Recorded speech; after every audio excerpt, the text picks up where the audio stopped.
can't expect God to do all the work.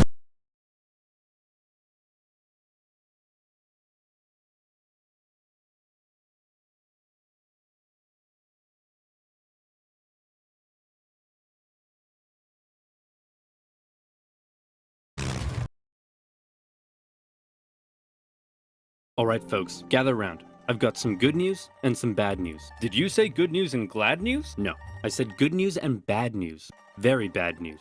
Word on the street is there's going to be a horrible plague coming in from Central Asia in the next couple decades that'll wipe out half of Europe. What's the good news? Do you have a cure? Please say you have a cure. No. Even better. The good news is, we've got a new bucket for this city well.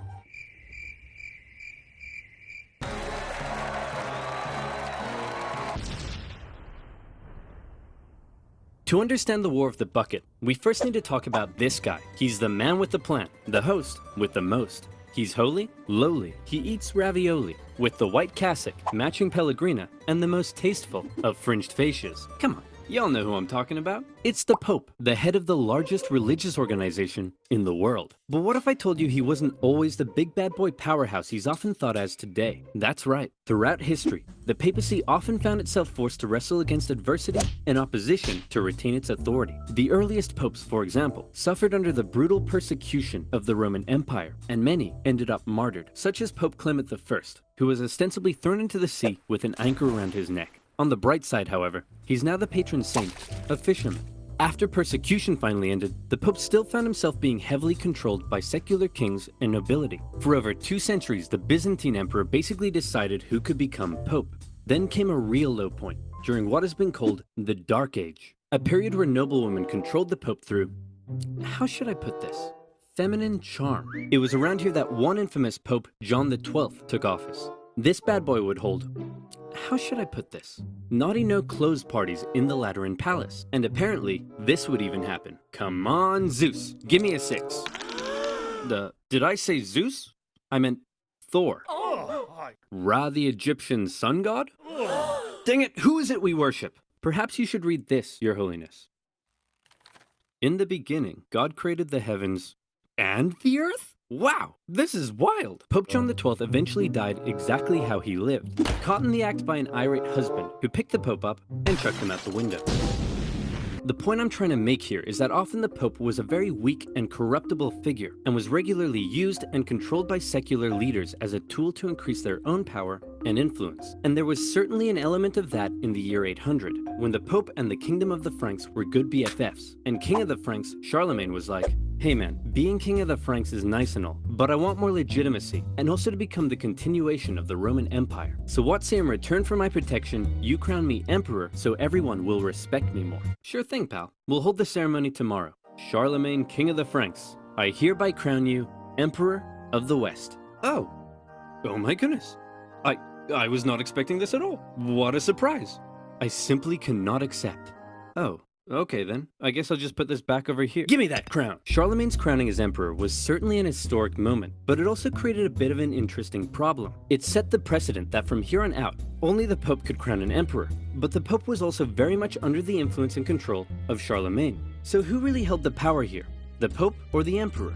I'm sure that this conflict won't cause anyone to die. Bishop of Freising, we want to thank you once again for visiting our wonderful city. It's been an honor. The pleasure is all mine, and what a wonderful tour it's been. I've seen the city walls, I've seen the towers, nothing could top that.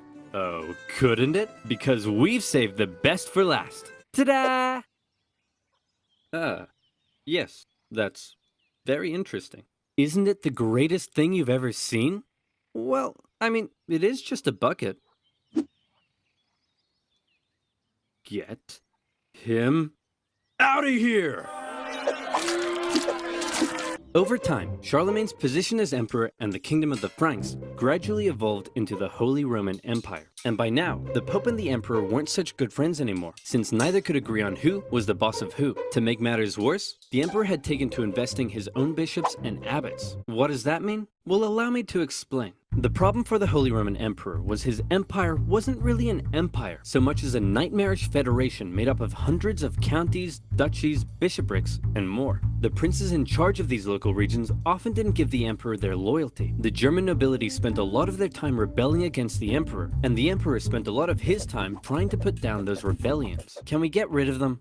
Who?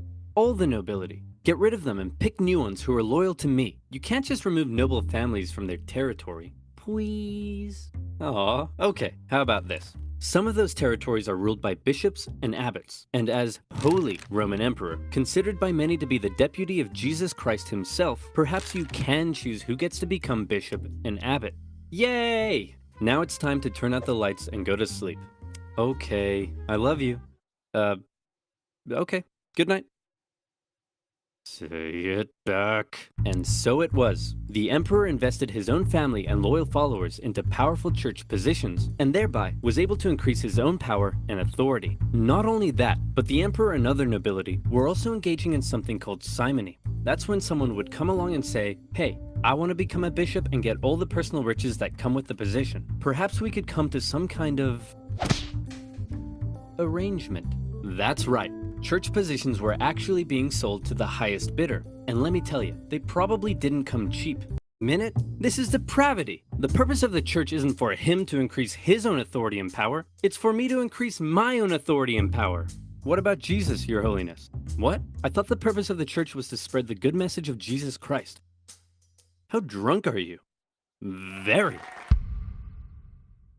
All right, the results for the election of Chief Magistrate are in. Giovanni Kablami, 1%. Spaghetti Jeff, 2%. And the bucket, 1 trillion%.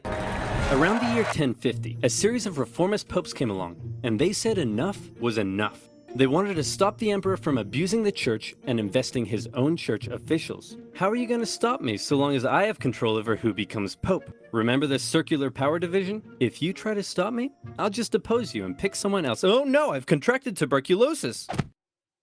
And just like that, the emperor was dead. His 6-year-old son,